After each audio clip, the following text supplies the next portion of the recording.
একদম আস্ত আস্ত ৩টা চিকেন রোস্ট। দেখতেই মাশাআল্লাহ কি সুন্দর হইছে না? চলেন আপনাদের সাথে রেসিপিটা শেয়ার করি। আসসালামু আলাইকুম। সবাইকে নতুন একটি ভিডিওতে ওয়েলকাম করছি। আমাদের বাসায় প্রায়ই হচ্ছে এরকম আস্ত চিকেন রোস্ট করা হয়। আমরাও পছন্দ করি, দেখতে ভালো লাগে, গেস্টের সামনে দিতেও ভালো লাগে।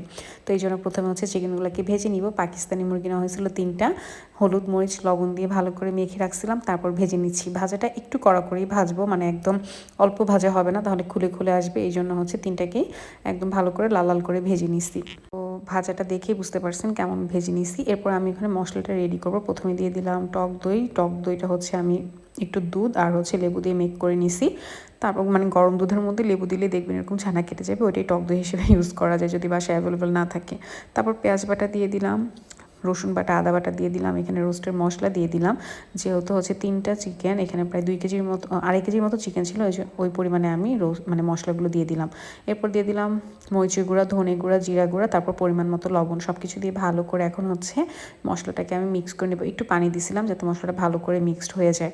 এরপর হচ্ছে হাঁড়িতে তেল দিয়ে দিলাম, যে মানে তেলে হচ্ছে চিকেনগুলো ভেজে নিয়েছিলাম ওই তেলটাই কিন্তু প্রথমে নিয়ে নিছি, তারপর আরও অ্যাড করছি আর কি। তো প্রথমে তেলের মধ্যে সব ধরনের গরম মশলা, এলাচ, লং, দারচিনি, তেজপাতা সব কিছু দিয়ে দিছি। তারপর পেঁয়াজ দিয়ে দিছি। পেঁয়াজটাকে ভালো করে ভেজে নিলাম, মানে একদম বেরেস্তার মতো করে ভেজে আমি হচ্ছে আগে থেকে রেডি করে রাখা মশলাটা অ্যাড করে দিলাম।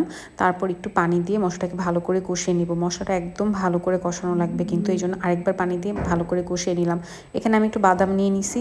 এখানে কাঠবাদাম আর কাজু বাদাম ছিল। বাদাম আর হচ্ছে সস, এই দুইটা জিনিস একসাথে হচ্ছে মিক্স করে রেখে দিচ্ছি।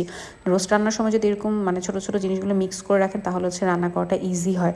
যেমন এই মশলাটা রেডি থাকলে আসলে একবারে দিয়ে দিলেই শুধু কষানো হয়, আর যদি রেডি না থাকে তখন একটার পর একটা দেওয়া লাগে। আমি দুইভাবেই রান্না করি, এভাবে রান্না করলে একটু আমার কাছে সহজ মনে হয়। তো এই যে ভালো করে মশলাটাকে আমি কষাই নিছি, একদম তেল উঠে আসছে। রোস্টে কিন্তু সবসময় হচ্ছে মশলাটাকেই ভালো করে কষানো লাগে। মশলা ভালো করে না কষালে মুরগি দিয়ে আসলে অত বেশি কষানো হয় না, কারণ ভাজার সময় মুরগি অলরেডি কুকড হয়ে যায়, মানে বেশিরভাগই প্রায় 60-70%। আরও বেশি দিয়ে যদি হচ্ছে কষানো হয় তাহলে চিকেনগুলো ভেঙে আসে, খুলে খুলে আসে। এই জন্য আসলে খুব বেশি মশলাটা ভালো করে কষায় নিতে হবে। তো চিকেনটাকে আমি একটু পানি দিয়ে কষিয়ে নিয়েছিলাম। এরপর যখন কষানো কমপ্লিট হয়েছে, তেল উঠে আসছে, তখন এর মধ্যে বেশি করে কাঁচামরিচ, তারপর যেই বাদামের মিশ্রণটা ছিল সেটা দিয়ে দিলাম।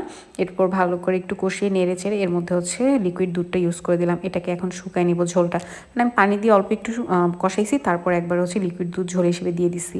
এরপর আমি এর মধ্যে আলু বোখরা দিয়ে দিলাম, কিশমিশ দিয়ে দিলাম, লাস্টে পেঁয়াজ বেরেস্তা দিয়ে দিলাম, কিছু কাঁচামরিচ দিয়ে দিলাম, একটু ঘি দিয়ে সুন্দর মতো নামায় নিব।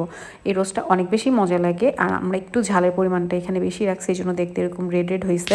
চাইলে হচ্ছে একটু মরিচ কমায় দিলে কালারটা আর একটু হালকা হবে, তখনও ভালো লাগে। আর একটু ঝাল ঝাল খেতে ভালোই লাগে আসলে। তো ভিডিওটি কেমন লাগলো অবশ্যই জানাবেন। ভালো লাগলে ফেসবুক পেজটি ফলো করে দিবেন। Thanks for watching. আল্লাহ হাফেজ।